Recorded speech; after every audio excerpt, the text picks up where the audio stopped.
What's going on, you guys? Welcome back to the SFS channel. My name's Gavin, and today I've got my NFL Week 7 trade targets list. I've got my buy low and sell high candidates for this week's NFL action, and we're going to get right into things. My first guy on the buy low list is Aaron Rodgers, who just had an abysmal performance against the Tampa Bay Buccaneers. The whole Packers team in general, you can probably buy low for right now.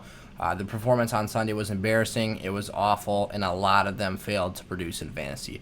Rodgers only put up about 2.5 fantasy points this week, which is terrible for a guy who's been on fire so far this season.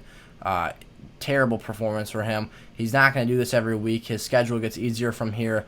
The only real tough matchups he's got is Chicago twice and San Fran left on the schedule this year. But other than that, Rodgers and Packers are guys you should be buying. And that goes for Aaron Jones as well. Aaron Jones only had 13 touches in Week 6 due to the Packers getting blown out after their 10-0 first quarter run. They let up 38 unanswered points to Tom Brady's Bucs. Aaron Jones, like I said, only had 13 touches, 41 total yards, but he got bailed out by a touchdown. Aaron Jones, the last 3 weeks, has been on a steady decline. Against the Falcons, we saw Matt LaFleur bring his snap share down a lot in favor of Jamal Williams because they're worried about his durability. And Aaron Jones is a guy that has struggled to stay on the field at times when he gets too many carries. So they are looking to take down his snap count a little bit. Jamal Williams obviously took over a little bit more of the reps that week. He did get in the end zone, though, so Aaron Jones was still fantasy relevant, very much so. But then the bye week and then turn in an ugly performance against Tampa Bay. And Aaron Jones might be a guy you might be able to get a sneaky trade-off for a guy like Josh Jacobs, who looks like an absolute stud RB1 on paper, but when you really dive into the numbers, he's quite touchdown dependent because he doesn't get that passing volume. And then the same thing goes for Davante Adams here on the Packers. Davante Adams just came back from injury. He's been out for a little bit here, just came off a bye week too, so he hasn't been putting up fantasy points.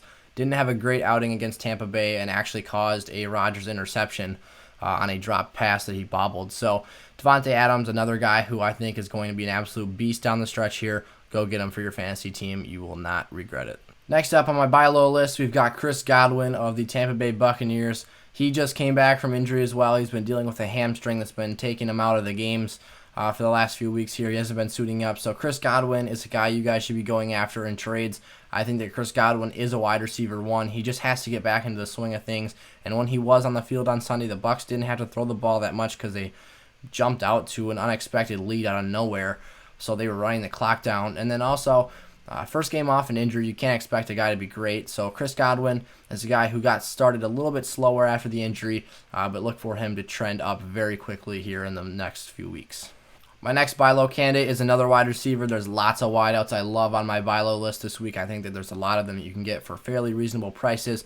And one of those guys is Allen Robinson. I think that Allen Robinson has been seeing a little bit of a definitely not lackluster production, but a little bit lower than what we were expecting. And I think that's because the touchdown numbers aren't quite where we projected them to be so far. Allen Robinson is certainly getting the targets and the receptions that we expected for him. He's clearly the one on that team. But the Bears are having a lot of drives stall out in field goals, which is limiting his opportunity in the red zone as well as interceptions. So I think that if Chicago can get their offense moving a little bit more, that if that schedule lightens up a little bit here, we will see Allen Robinson be a wide receiver one. I think right now he's probably a high-end wide receiver two producer, which is very, very solid for your lineup. So if you guys can get him for a reasonable price, go get Allen Robinson. While it's really nice to get a lot of wide receivers on your fantasy team at nice prices, where I really like to make my money at is my running back core. And this is a group that I think is really hard to put together in fantasy football with all of the committees we have in the league. This guy is actually part of a committee, but he's so efficient, he's so electric, he's so explosive that he's able to produce RB1 numbers. Of course, Raheem Mostert is a guy who I think is a must-start player every single week in the RB spot, whether it's RB1, 2, or your flex. I think this guy needs to be in all fantasy lineups. And we are seeing him put up a very nice stat line so far this season. Mostert, the first 2 games of the season, was ridiculous. He was exploding and making huge touchdown runs.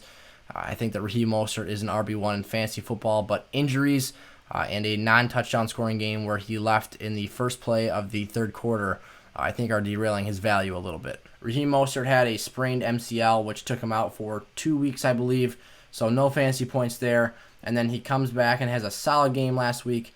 But then this week against the Los Angeles Rams on Sunday Night Football, Raheem Mostert ended up tweaking his ankle He looked like he really wanted to come back into the game, but the 49ers training staff was being cautious with him and declared him out for the rest of the performance.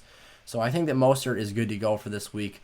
I expect him to put up those high RB2, even high RB1 numbers at some times. So Mostert's a guy I'd be going after. If you guys can pull off a sneaky deal for him, I think that Raheem Mostert is a guy who will return tremendous value for your fantasy teams.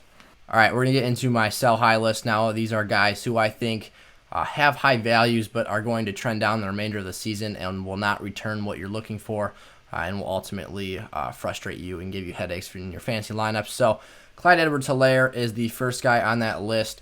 Tonight on Monday Night Football, as I'm recording this video, I'm expecting him to have a big game. It's currently like noon, and the game is at 4, I believe. So I'm expecting Clyde Edwards to have a decent game against the Bills. Le'Veon Bell obviously just signed there, which is why his value is taking a big hit in fantasy this season. I think this is Clyde's last game as the true RB1 on that team, and then I think it becomes either a dual-headed backfield or a 60-40 type role, or maybe even a 50-40-10. Maybe we see 50% Clyde, 40% Le'Veon, either way, to be honest, and then maybe 10% Darwin Thompson or Darrell Williams. So I think this backfield has become a committee. It's become crowded really quick. And Clyde Edwards-Helaire is a guy you should move off of if you are able to get the opportunity. And like I said, if Clyde has a big game tonight, that'll be very encouraging for trade partners. So keep your fingers crossed. Don't overbuy into a big game if he has one and think that he's going to produce those numbers consistently because Le'Veon Bell is coming for his touches. This next sell high candidate comes with a little bit of an asterisk next to it, and that is Josh Jacobs. If you guys are in a standard league, hang on to Josh Jacobs. He's a super safe floor play. He's a very, very good standard option. I really love Josh Jacobs in standard leagues, but if you guys are in a format where the scoring involves any sort of half PPR to full PPR scoring, make sure to try and at least entertain the idea of a trade where you move off of Josh Jacobs. I'm currently in a half PPR league right now. I've got Josh Jacobs. He's ranked as RB12. So a low-end RB1, despite not even playing last week because he was on the bye week. But I'm just trying to get off Josh Jacobs for a guy like Aaron Jones or another nice mid to high-level RB1 who has some passing upside in their game. I think that Josh Jacobs really can catch the football, but I don't think that that's what the Raiders offense wants him to do. So ultimately, I think that Josh Jacobs is really more of a standard play. Josh Jacobs is obviously a RB1, and he's a high-end RB1 in standard and a lower-end RB1 in PPR leagues. That's the difference here. If you guys are in PPR league, I'm just looking at more upside play, more of a safe floor. Because if Josh Jacobs only catches 2 passes in half PPR, you just got 1 point. And so the difference between that scoring and standard is not that big. Whereas if you go get a guy like Aaron Jones who goes and catches 8 to 10 passes in some games, you're looking at a difference of 4 or 5 points. So the difference from half PPR to just standard can be very, very, very big. Sometimes those points add up very fast. So be on the lookout for trades like this, and you guys should be well on your way to being successful in fantasy. This guy right here is a player I really like. I'm actually a Packer fan, and as a Packer fan, an in-division opponent is definitely someone you don't cheer for, but Justin Jefferson has really wowed me. The guy looks phenomenal. He's a dominant wide receiver one type personality. He's got the big build to go down the field and make big contested catches. He's got the speed to get open and run through defenders. Justin Jefferson has been electric. At the end of the day, what it comes down to for me on wanting to sell high in Justin Jefferson is that he's a rookie. The Vikings have been in big shootout losses.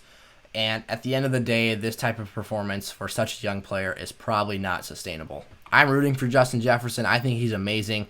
But I'm just trying to keep things real here for you guys. If you guys have Justin Jefferson in your loving life right now, he's probably number 2 or 3 fantasy wide receiver right now. But he's not worth as much as he's producing right now. Jefferson's great. He's putting up great numbers.